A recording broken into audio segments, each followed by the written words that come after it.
Bonjour à tous. Dans mes 4 vérités, je reçois l'honorable Marius Conan, député PDCI à l'Assemblée nationale et membre du bureau politique du PDCI RDA. Bonjour et merci d'avoir accepté notre invitation. Bonjour chef frère, merci de m'avoir invité. Alors, pensez-vous que M. Jérôme Nguessan, qui a saisi la justice contre le PDCI, est dans ses droits?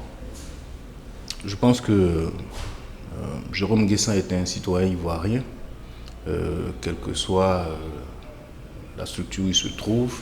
S'il pense qu'une mesure prise de nature à bafouer ses droits, il est dans le droit de saisir les structures compétentes pour faire respecter ses droits. Donc c'est son droit. Et seulement, toutes ces choses sont encadrées dans la République. Quand une décision est prise par une structure d'un parti comme le nôtre, il y a d'abord ce qu'on appelle un recours hiérarchique. On saisit l'instance supérieure du parti. Peut-être qu'il se dit qu'il n'a aucune chance de saisir, s'il saisit la hiérarchie de son parti, il n'a aucune chance d'être entendu. D'accord. Comme lui se dit ça, nous sommes en droit de penser que comme il ne saisit pas, il ne fait pas de recours hiérarchique et qu'il va directement saisir le juge, il peut avoir lui aussi une autre idée derrière la tête, il peut avoir une autre pensée que nous ne connaissons pas et sur laquelle nous nous posons véritablement des questions parce qu'il aurait pu saisir, exercer un recours hiérarchique que nous aurions débattu du problème en interne. Mais il pense qu'il a été victime d'une injustice et que son droit de citoyen lui permet de saisir la justice, c'est ce qu'il a fait, tout simplement. Bon. Surtout qu'aucune organisation n'est au-dessus de la loi. Non, nous ne sommes pas du tout au-dessus de la loi. Au contraire, nous respectons très bien la loi. C'est la raison pour laquelle, je dis, nos avocats sont intervenus hier. Le bureau politique du PDCI-RDA s'est tenu le 17 juin 2018. Monsieur Nguessan Jérôme a saisi la justice ivoirienne quelques temps après. Et les avocats ont dit hier qu'il avait déjà saisi le juge sur des questions de fond. Donc on a été surpris que le juge des référés soit saisi en dernière instance pour suspendre les mesures prises par le bureau politique. Bon, selon ce que les avocats nous ont appris hier, récemment, c'est que le juge est saisi de telle façon quand il y a des urgences. Quelle est l'urgence qu'il y a laquelle... Pour vous, peut-être il n'y a pas d'urgence, mais pour lui, il y a urgence. D'accord. Dites-moi, vous voyez des urgences sur les décisions du bureau politique du 17 qui sont de nature à compromettre dangereusement la vie de la nation ou la vie de Jérôme lui-même pour qu'il aille... Il est plus à même de répondre à votre question, surtout qu'il est membre de votre bureau politique aussi. Certainement que le lundi, il viendra répondre. Alors, d'ailleurs, comment réagissez-vous à cette suspension des décisions prises au bureau politique le 17 juin dernier? J'estime que c'est pas très correct. Je pense que c'est pas très correct. J'ai pas envie de dire que la justice ivoirienne n'a pas fait correctement son travail, mais pour moi... Mais vous l'avez dit quand même. Non, je ne le dis pas. Pour moi, ce n'est pas correct. Mais vous n'en pensez pas moins? Non, je ne le pense pas aussi. C'est pas très correct parce que chez nous, comme j'ai dit, il existe un recours hiérarchique. Jérôme aurait pu procéder autrement.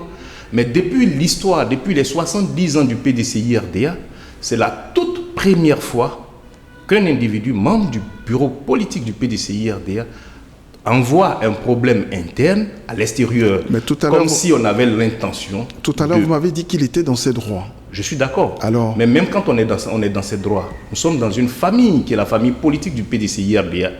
Il existe des recours, différents types de recours. Alors... Nous avons même un conseil de sages. Différentes personnes auraient pu être saisies et le linge sale, comme on le dit, aurait pu être réglé en famille.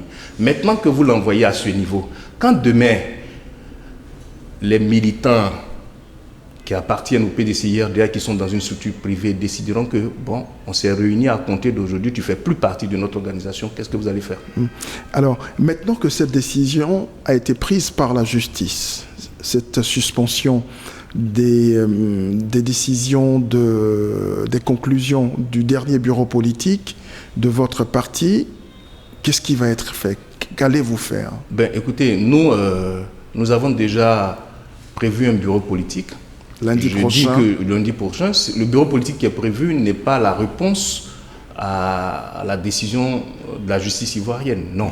Mais il n'empêche que ce bureau politique va être influencé par cette décision qui a été prise. Je ne crois pas. Les conclusions qui vont être prises à la suite de ce bureau politique tiendront compte forcément de cette décision de justice. Certainement. Mais je vais dire que l'avis du parti requiert que nous allions à un bureau politique avant l'élection du 13 octobre. Pourquoi?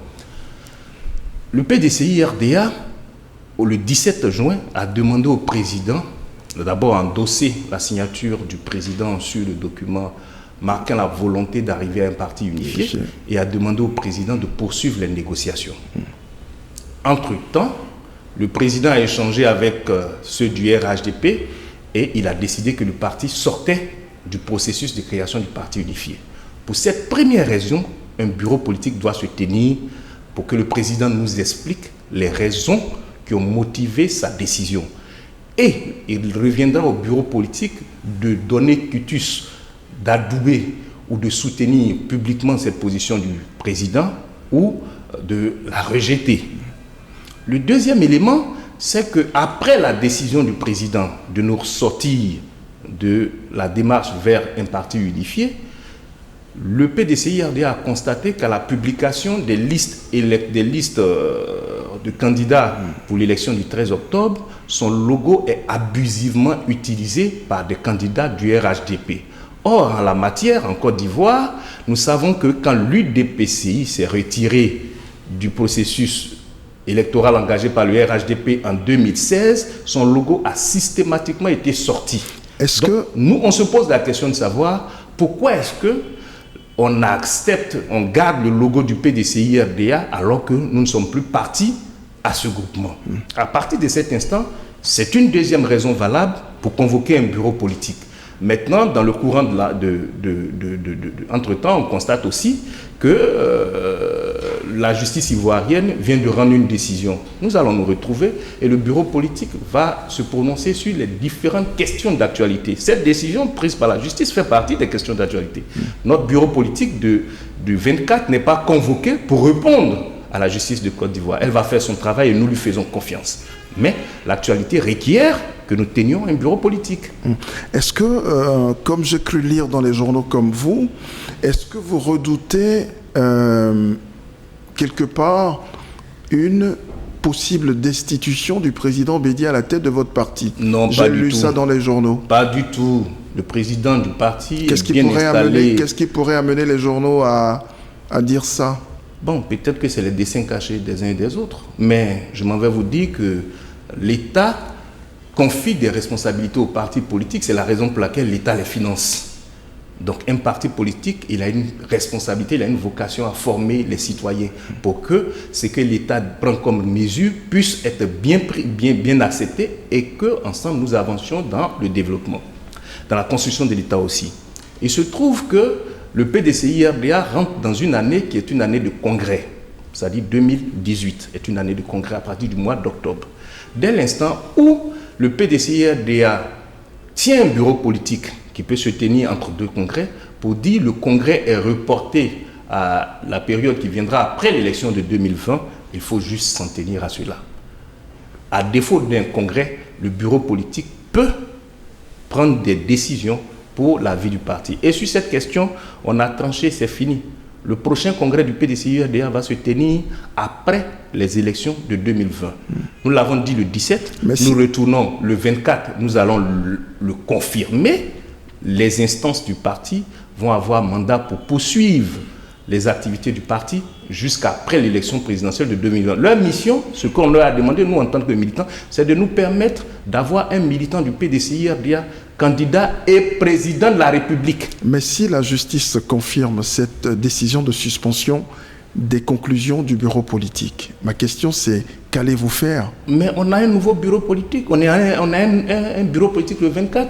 Je dis que le bureau politique du 24 va appuyer les décisions du bureau politique du 17, va même les renforcer.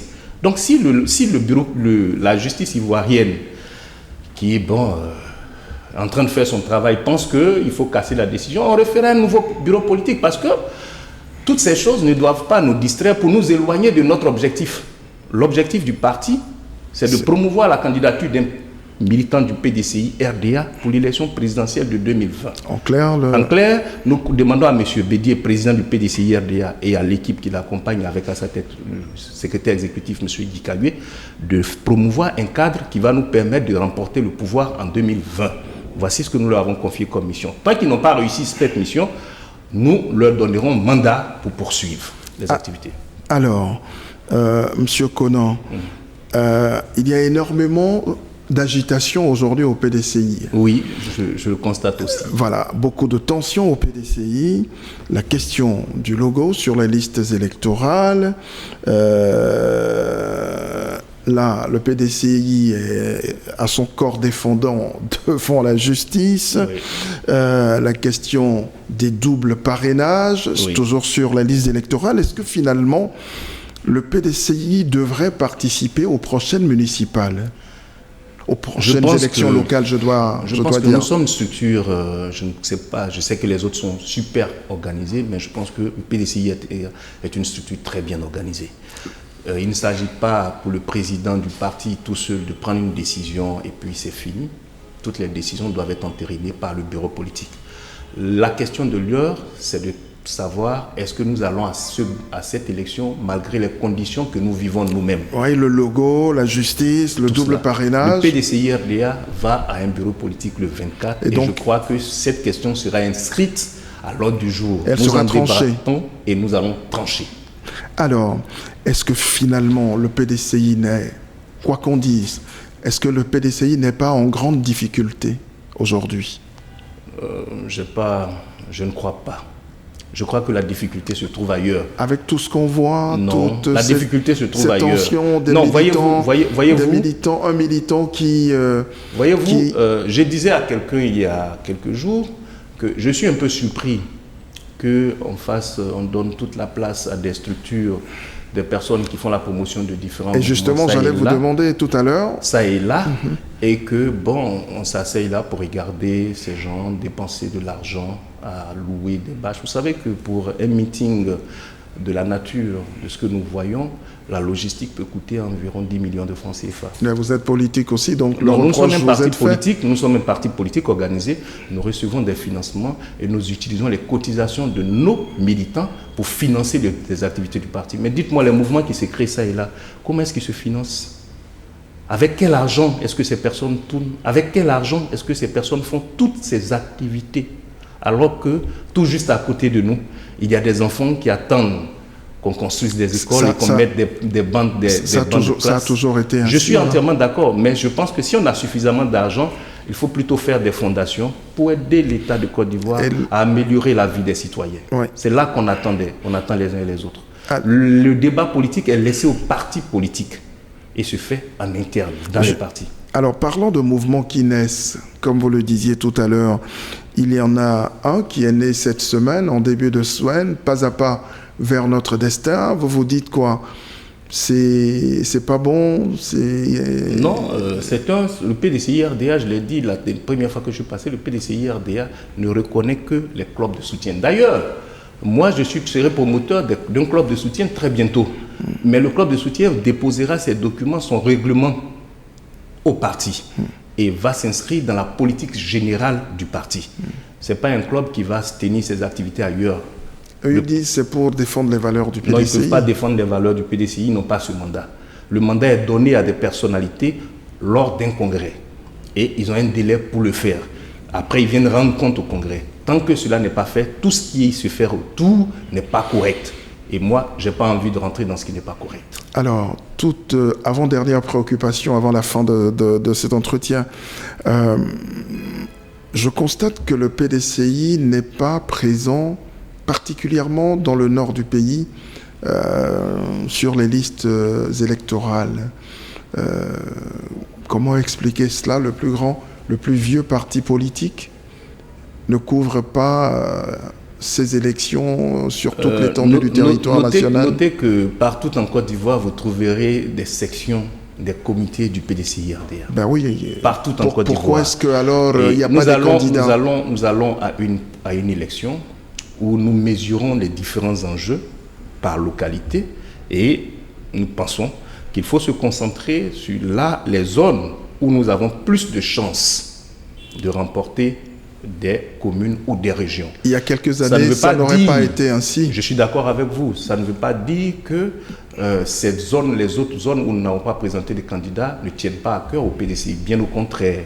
Voyez-vous, à cette élection, nous partons avec environ 140 candidatures du PDCI-RDA, 174 candidatures du RHDP et près de 300 et quelques candidatures d'indépendants. Parmi les indépendants, il y en a de tous les partis politiques. Donc il est clair que dans ces zones-là, le PDCI-RDA va avoir certainement des élus. Donc ce ne sont pas des zones qui ont été abandonnées, nous sommes partout sur le territoire Mais national. quoi qu'on dise, le PDCI est un parti en recul, non? Oui, depuis que nous avons perdu le pouvoir à la suite du coup d'État de 99, nous avons beaucoup perdu. Mais comment se fait-il que depuis, rien n'a été fait pour redorer nous donnons les moyens. Nous donnons les moyens le blason du parti. Bien sûr, nous donnons les moyens de rebondir. C'est la raison pour laquelle nous nous sommes fixés un objectif qui est très clair. 2020. C'est 2020. Faut-il s'attendre à des jours encore plus agités au PDCI? Non. Non. Les jours peuvent être agités ailleurs, mais pas au PDCI-RDA. On peut faire pression sur des personnes pour nous retirer les vigiles dans les sièges. On peut récupérer des maisons que des personnalités du parti ont mis à disposition du parti pour en faire des sièges. On peut même utiliser le logo pour le mettre là où ils veulent, mais le PDCI-RDA, c'est un esprit. On peut menacer les hommes, on peut même les intimider, on peut leur donner des ordres, mais on ne tuera jamais l'esprit que le PDCI-RDA. C'est cet esprit qui a construit la Côte d'Ivoire. Quand le PDCI-RDA va mal, la Côte d'Ivoire ne se sent pas bien. Et je le sens, je le vis depuis que je suis sorti du lycée et que j'ai commencé à vivre, à être autonome.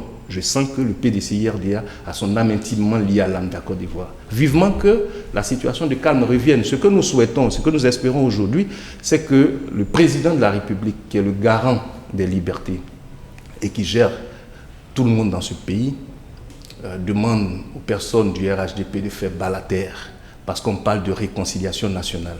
Si on a été ensemble de 2005 à 2013, à 2018 et qu'on veut que les autres Ivoiriens se mettent dans la République, il n'y a pas de raison que nous nous déchirions sur des choses qu'on peut comprendre. Mon souhait, c'est que nous arrivions à dépasser ces choses. La pluralité sera source de richesse. Notre diversité est une richesse que la Côte d'Ivoire doit pouvoir exploiter. On a trop souffert et la Côte d'Ivoire veut avancer. Je vous remercie. Très bonne journée. C'est moi qui vous remercie.